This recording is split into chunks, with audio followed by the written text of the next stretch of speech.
अगर आप चाहते हैं प्रिया म्यूजिक स्टूडियो चैनल का ऑडियो वीडियो सबसे पहले आप तक पहुंचे, तो लाल कलर के सब्सक्राइब बटन दबा के चैनल को सब्सक्राइब कर लीजिए और हाँ, बगल में जो बेल आइकन है उसे दबाना मत भूलिएगा।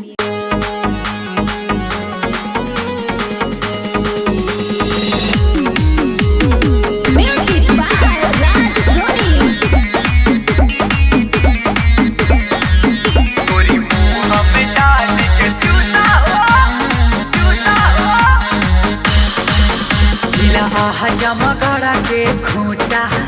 गोरी मुँह में डाल के चूसो हो जिला जमा गड़ा के खूंटा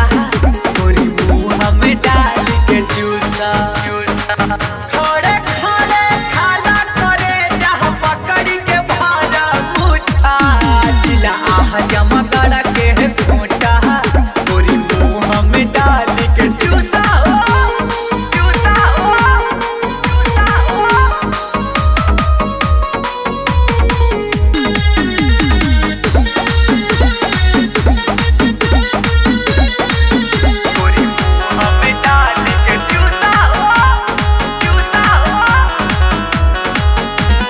चुहते कुला नीचे गिरी चाहई बादावा में गोरी तो है मजा नहीं आई, मजा नहीं आई। चुहते कुला नीचे गिरी चाहई बादावा में गोरी तो है मजा नहीं आई।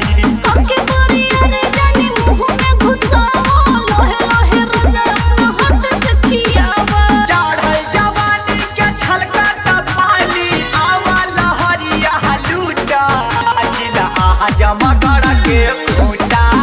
गोरी मुँह में डाल के चूसा जिला जमा गड़ा के खूंटा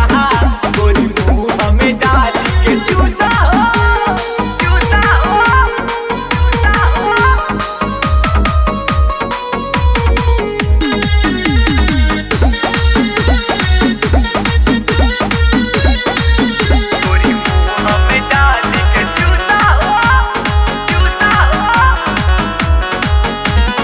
रख देले बाड़ू गोरी हथावा से मीज के कदर नहीं करेलू तू दूसरा के चीज के रख देले बाड़ू गोरी हथावा